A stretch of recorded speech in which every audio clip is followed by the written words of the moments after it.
preferable untuk investor tuh yang bagaimana ya, apa yang kita sajikan dulu data-data investasinya, lalu setelah itu kita akhiri dengan storytelling tentang lokasi itu yang mendukung proyeknya, atau kita awali dengan storytellingnya dulu baru ke data-data investasinya yang lebih menarik itu yang seperti apa. Terima kasih. Kalau saya lihat sih itu tidak begitu bermasalah ya untuk bagaimana kita menyajikan selama flow dari satu slide ke slide itu ngalir gitu loh. Kalau misalnya Danau Toba ini cukup terkenal, jadi mungkin nggak perlu banyak cerita lagi tentang siapa Danau Toba ini, apa yang ditawarkan sebagai tempat itu ya, Danau Tobanya ya. Tapi kalau misalnya kayak ini yang tempat-tempat lokasi baru yang orang belum pernah dengar, dia baru, mungkin perlu ya kawasan ini adalah apa-apa gitu. Kalau misalnya wisata pasti dia kan tentang iklim letak di atas permukaan laut, posisinya di mana, terus kayak tradisi setempatnya, budayanya itu kan penting, itu yang mesti dicontohkan. Tapi kalau kawasan industri mungkin dia perlu informasi terkait listrik itu ya, kayak utilitas ya, listrik, gas, air yang kayak gitu-gitu. Maintenance-nya apa-apa saja, itu perlu dijual. Terus mungkin aksesibilitasnya ke pelabuhan, bandara, untuk transportasi, akses jalan. Jadi tergantung sektornya apa, segmennya apa. Tapi kalau misalnya dia wisata itu selalu bercerita dulu tentang wisata itu apa di daerah ini terkenal dengan apanya gitu. Atau sudah masuk ke UNESCO daftar apa-apa ke nomor 1 terapa di apa gitu kan. Sudah ada laporan-laporan dari laporan internasional itu, boleh kita coba saja. Ada satu lagi yang mau saya tambahkan. Sebagai informasi pendukung kegiatan wisata, kita perlu juga menyajikan yang namanya SDM, kualitas SDM setempat. SDM kita di mana? Posisinya, lokasinya, tersedianya di mana? Misalnya untuk Danau Toba dari Medan, mungkin dari USU, Universitas Sumatera Utara, dari misalnya di Labuan Bajo ada dibikin akademisinya, entah apa gitu ya, yang nanti mendukung kegiatan pariwisata, usaha perhotelan. Gaji, misalnya gaji UMR setempat, atau kalau bisa dibandingkan dengan daerah sekelilingnya, misalnya yang dari Jogja ini termasuk DI ya, DI Jogja dibandingi dengan yang dari Purworejo, dari Kabupaten Magelang, Kota Magelang dan lain sebagainya, itu bisa dijadikan perbandingan, terus dibikin rata-ratanya gitu. Ketersediaan sekolah tinggi. Jadi orang kalau mau bikin usaha di situ, dia mau bikin contohnya spa gitu ya. Spa ini dia perlu orang-orang yang pemijat gitu kayak massage gitu ya. Dia perlu ada skillnya. Kalau dia mau hire, bisa nggak dari sekolah mana, dari sekolah tinggi yang mana di situ. Jadi bisa dibikin aja satu slide daftar sekolah tinggi yang terkenal di situ daerah itu. Kasih logo-logonya saja, nggak usah tulis daftar tertulis gitu ya, tapi logo-logo saja ditonjolin. Kayak misalnya DI kan ada banyak universitas yang terkenal ya, UGM. Terus apa lagi? Kok saya cuma taunya UGM aja? Yang ada yang lain juga ya. UI. UN ya, UN. Mungkin top universities yang tersedia di tempat ini, di lokasi di provinsi ini adalah ini. Dari sekolah ini, dari kelima top universities ini dapat menyediakan 2.000 tenaga kerja bidang kepariwisataan misalnya. Ratusan juga nggak masalah. Yang penting dia harus high quality dengan jaminan, maksudnya kualifikasinya itu sudah terkenal dengan setara dengan internasional, misalnya sertifikatnya ya, sertifikat ijazahnya atau setaraannya itulah. Terus maaf Bu, ini ada informasi tentang utilitas enggak Bu, kayak listrik, per KWH-nya berapa, gas atau air? Kan kalau saya mau tanam modal di sini kan mau perlu listrik itu ya, perlu ini energi gitu loh. Nah itu perlu disiapkan, harganya berapa gitu, tarifnya berapa. Kalau kerjasama gitu ada nggak sewa lahannya berapa, itu juga perlu disebutkan, per meternya berapa. Kalau menawarkan kawasan industri, nah oke. Jamnya sekarang 14.39, kita selesainya jam 15, berarti ada 20 menit lagi. Oke, ini saya mesti ngajak Pak Dan kembali ya, tapi kita belum sempat mengkaji ulang, merevisi bahan paparan. Jadi mungkin untuk menit-menit terakhir ini saya akan membagikan satu contoh microsite promosi oleh Batamindo Cakrawala. Investasi itu adanya di Batam dengan Singapura kerjasama. Sebentar saya bagikan dulu linknya ke panitia.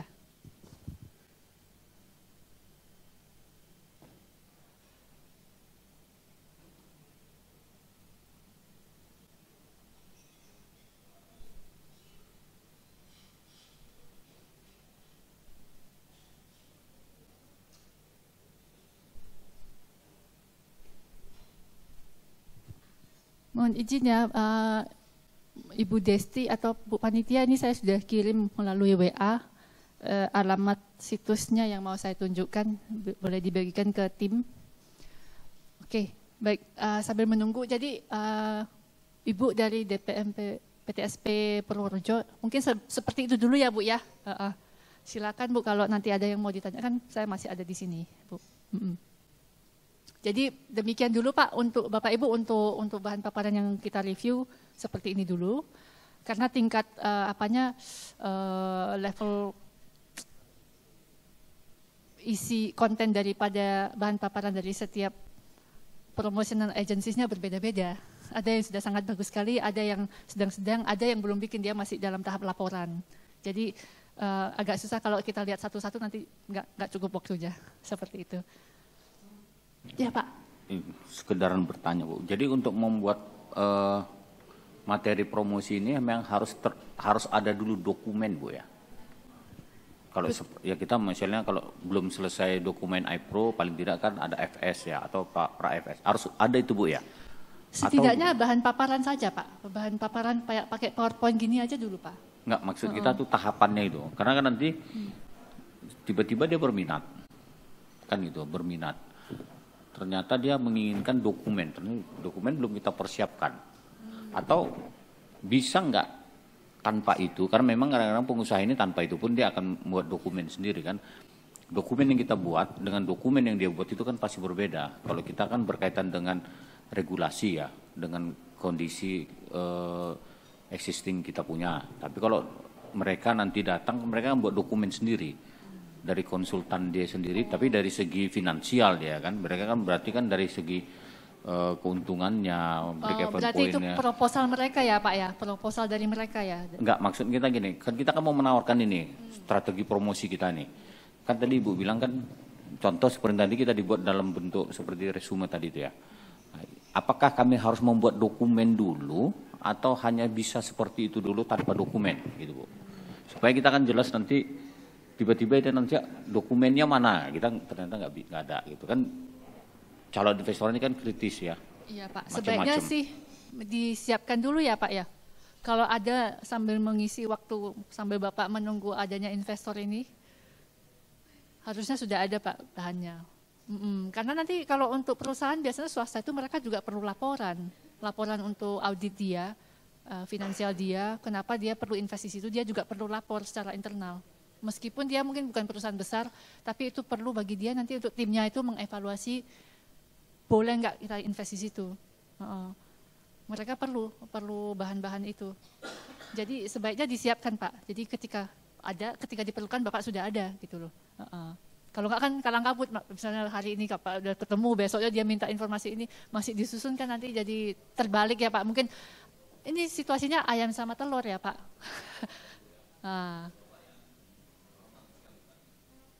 Betul Pak, ya, yang ada kuda, betul, iya.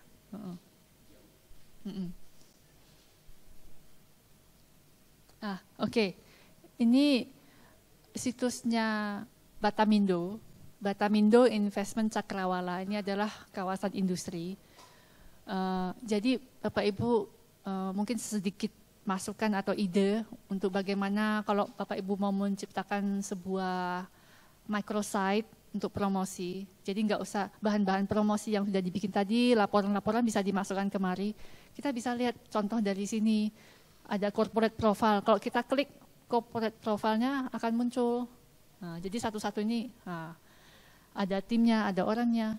Jadi kita nggak usah cetak-cetak bahan-bahan lagi karena semua udah digital sekarang. Nah di sini dia ada beberapa usaha dan ini yang mengolah dan mengelola Batamindo Investment Cakrawala ini, kawasan industri ini adalah Galen Venture Limited.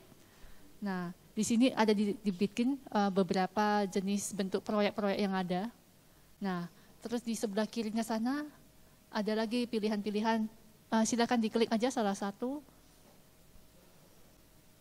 Developersnya nggak bisa ya, aku lihat ini.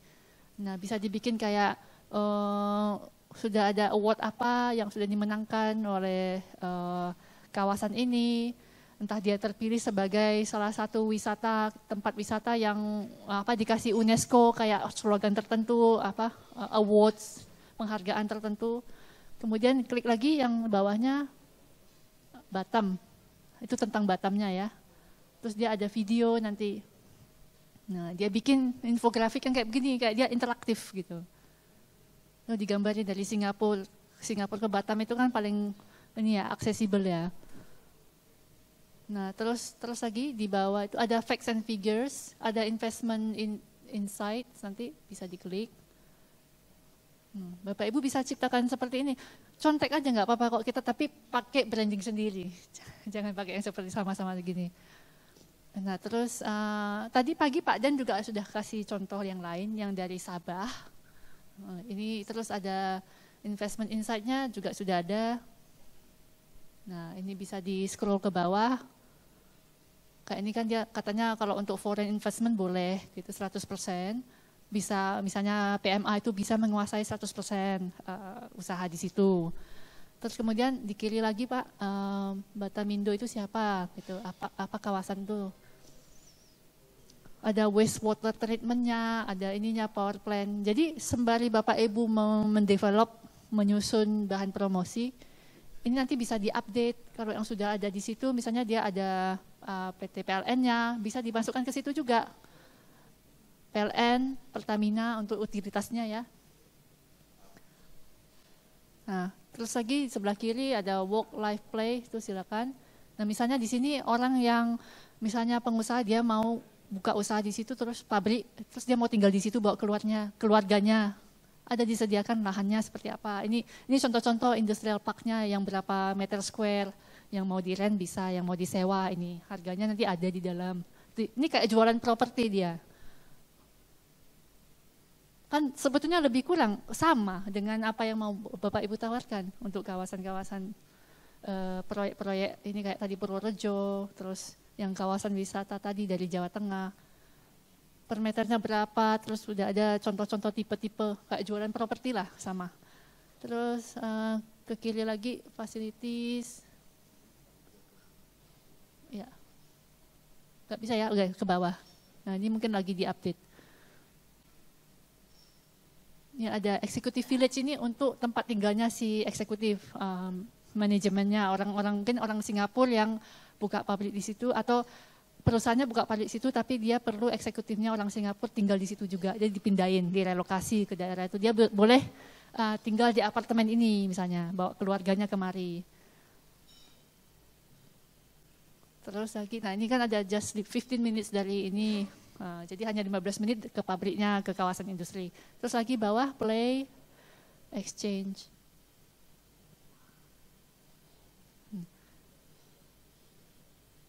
Udah, oke. Terus lagi yang exchange.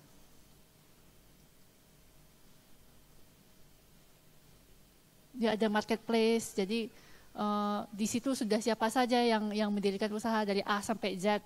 Udah ada nama-nama perusahaannya. Jadi ini dibangun sembari berjalan. Jadi investasi itu tidak berhenti sampai dengan udah jadi investasi, tetap masuk jadi profil investor yang ada di wilayah itu. Jadi website microsite itu bisa terus-terus diupdate sampai nanti pindah pindah tangan ke bupati yang lain atau gubernur yang lain, tetap jalan ininya. Ini dasarnya. Kalau bisa ya jangan diganti-ganti ya itunya situsnya ya, alamatnya, domainnya tetap itu. Cuma nanti tinggal dikelola lagi. Sektornya sudah ada. Jadi saya rasa lebih kurang cara Bapak Ibu menawarkan bisa mencontek yang dari sini. Atau tadi contoh dari Pak Dan yang Sabah itu juga boleh Bapak Ibu lihat microsite mereka, websitenya sudah dibikin, dibanding-bandingin nanti dibikin yang terbaik, yang sesuai dengan Bapak Ibu mau. Oke, ini sebetulnya ada videonya ini, tapi kayaknya layarnya nggak bisa menampilkan. Tadi awalnya ada video itu bisa ditonton. Ya, baik. Sejauh ini ada pertanyaan, ada komentar dari Bapak Ibu, silakan.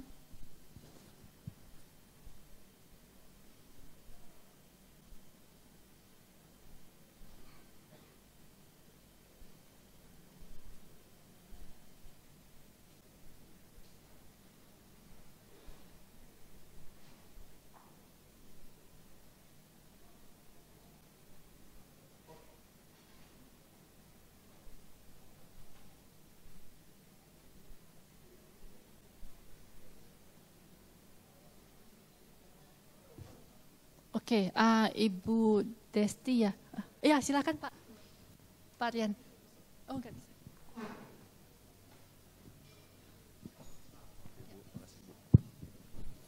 Selamat sore Bu Nurmala. Sebenarnya udah ketemu ya, udah mampir juga ke BPODT. Izin Bu bertanya Bu, mungkin pertanyaan saya agak aneh mungkin ya Bu. Jadi kan dalam membuat materi promosi ini kan kita seperti yang dijelaskan Ibu tadi, ada salah satunya itu kan mencantumkan hitung-hitungan finansial begitu ya Bu ya. Nah bagaimana kejadiannya kalau ketika hitungan finansialnya ini negatif Bu? Ya, apakah itu tetap perlu kita tampilkan, kita sampaikan ke investor, atau kita sembunyikan saja gitu Bu? Itu sih kurang baik lebih. Pak Rian, mungkin sebentar Pak, mungkin boleh saya tanya balik Pak, data apa yang Bapak ada, mungkin Bapak bisa cek pastikan untuk angka-angka finansial ini bisa secara umumnya saja disiapkan Pak, ditunjukkan misalnya tarif, kalau Bapak mau tunjukkan tarif kisarannya mungkin sudah bisa. Kalau Bapak berkenan ya, kalau mau masih bisa dinegosiasikan, bisa bikin tulisan catatan kaki upon negotiation gitu. Kan ada kisaran itu ya, kayak untuk Toba Caldera ini kan tentunya ada tarifnya Pak ya, untuk sewa lahannya, untuk nanti HGB-nya itu bagaimana berapa tahun. Mungkin mereka perlu tahu itu untuk area sini, area 1, 2, 3, 4, 5. Atau kalau misalnya Bapak mau mereka nanti maksudnya proaktif menanyakan, ya ditutup aja, nggak usah ditunjukkan duluan. Nggak usah ditunjukkan ya Bu. Ya. Karena, atau mungkin Bapak ada skema kerjasama, nanti ada kaitannya dengan angka finansial itu yang ditawarkan. Nah. Karena kan memang ya yang paling penting ini sebenarnya kan dari investasi, si investor itu kan pasti mereka bicara investasinya balik modal atau enggak, minimal balik modal gitu. Yang kedua menguntungkan atau tidak begitu kan ya Bu. Nah bagaimana ketika tidak menguntungkan, kami nawarin hal-hal yang lain, misalnya oke, ini terkait akses sangat dekat, terkait atraksi kami punya, terkait angka pengunjung kami punya gitu, tapi secara hitungan somehow negatif Bu. Oh. Misal ya Bu ya, misal. Tapi ini memang kejadian sih Bu, jadi kan kami juga punya master plan gitu, punya FS gitu ya. Di FS kami ini ada investasi kami yang lot-lot kami ini yang NPV IRR-nya negatif gitu Bu. Nah apakah kami harus ubah peruntukannya atau ya itu tadi, apa kita tidak perlu sampaikan ke investor, kita coba tawarkan yang lain-lain, nah, gitu sih Bu. Ya. Pak Rian, ini kan berarti kita dalam rangka ITIF ya Pak ya? Atau secara umum ini? Bisa dua-duanya Bu. Oh, bisa dua-duanya. Ya. Mungkin kalau gitu berarti kita patokannya ITIF aja ya Pak ya, forum Boleh, ITIF. boleh. Forum ITIF itu kan yang datang kan barusan mau kenalan ya, masih tahap level awareness, baru awal-awal. Ya mungkin nggak perlu ditunjukkan terlalu banyak. Tapi kan Bapak nanti ingat kita setelah sesi pitching, kan ada sesi one-on-one meeting itu loh Pak, breakout. Nah di situ baru Bapak harus siap-siap dengan dokumennya. Untuk nanti kalau mereka tanya, kalau saya udah jadi nih mau invest, terus saya mau tahu nih untuk lahan tipe gini di daerah ini berapa tarifnya, saya mau apa. Itu harus sudah bisa menunjukkan gitu loh. Nanti kan mereka kan pulang dulu, kalkulat dulu, konsultasi dengan konsultan mereka ya, auditnya, finance-nya, baru balik lagi nawar ke Bapak. Kami rasa gini, kalau memang negatif, kan ada kayak insentif lain yang bisa Bapak tawarkan. Mungkin bisa tunjukkan insentif lebih banyak ya Pak, ke insentifnya apa sih yang mereka dapatkan kalau investasi di situ. Kayak tadi yang tax free, yang bisa disesuaikan dengan SEZ, kira-kira gitu. Kalau soal tarif itu kan sebenarnya di keuangan lebih ke nanti TNC-nya, syarat dan ketentuan SK-nya nanti untuk pada saat agreement ya Pak ya. Misalnya berapa tahun dia mau investnya, mungkin nanti dia akan bilang sama Bapak, ini saya mau berapa tahun berjalannya. Terus nanti dia minta untuk tarifnya diturunin, tapi lebih lamanya di situ, kan bisa tawar-menawar negosiasi di situ nanti. Kalau langsung ditunjukin takutnya nanti terkejut ya Pak ya, seperti itu ya. Kalau langsung kita tunjukkan nilainya seperti ini, IRR-nya seperti ini, NPV-nya seperti ini. Tapi mereka ternyata punya pandangan lain karena mereka, ya tahulah mereka kan maunya bayar murah. Atau nanti tergantung dengan syarat dan ketentuan perjanjiannya, mungkin perjanjian sewa menyewa atau kerjasama, mungkin bisa disebutkan setelah berapa tahun nanti akan dikurangi lagi insentifnya, entah mungkin perpajakannya atau apanya, tarifnya, tapi dia harus udah intensinya itu untuk lebih lama gitu. Jadi harus ada tarik ulur gitu Pak. Khawatirnya nanti seperti Bapak bilang, kalau nanti udah kita kasih kisaran tarif, terus dia ternyata ingin di situ selamanya misalnya. Ya memang harus selamanya ya, memang harus sustainable ya investasi itu ya.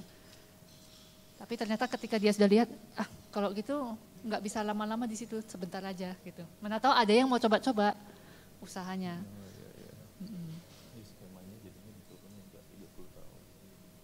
Mungkin ketika pitching langsung ditawarkan saja, nanti ketika B2B meeting one-on-one, di pas breakout nanti kita bisa bicara lebih rinci. Jadi sekarang nggak usah dulu. Oh iya, paham Bu. Iya, Bu. Jadi mungkin misalnya yang tadinya skema investasinya 30 tahun, mungkin ditawarkan hanya 15 tahun aja gitu ya Bu ya. Bisa seperti itu. Apalagi kalau Bapak sudah tahu nanti akan bertemunya dengan siapa. Atau mungkin di peserta itu Bapak sudah pernah tektokan dengan salah satu peserta yang investor juga, dan dia sudah punya ide, Bapak sudah punya ide, langsung Bapak ini sebutkan aja. Misalnya kalau mau gini masih bisa dibicarakan gitu. Jadi sifat presentationnya, bahan promosi itu enggak terikat dan enggak fixed. Semuanya bisa dibicarakan. Bicarakan lebih detail lagi di one-on-one itu message nanti kita gitu ya Pak. Oke. This is not final presentation, this is not the final proposal. Kita masih bisa berdiskusi lagi sesuai dengan keperluan, karena kan ini kan hanya umum gitu. Oke. Siap. Terima kasih Bu Nurmala. Terima kasih Pak Rian. Sebentar lagi sudah jam 3 ya. Saya mau cek dulu dengan panitia Pak Bisma. Ya, dari kami mungkin cukup Pak. Oke, baik. Kalau begitu monggo dikembalikan ke MC dulu Bu ya. Nurmala. Baik. Kalau sudah cukup, terima kasih banyak. Terima kasih banyak. Terima kasih Bu MC, Saya silakan kembali. Baik, terima kasih Ibu Nurmala. Kita berikan tepuk tangan yang meriah. Ibu Nurmala, terima kasih banyak sudah memimpin workshop dari sesi pertama dan sesi kedua. Berikut juga dengan para peserta yang turut aktif terlibat selama jalannya workshop ini.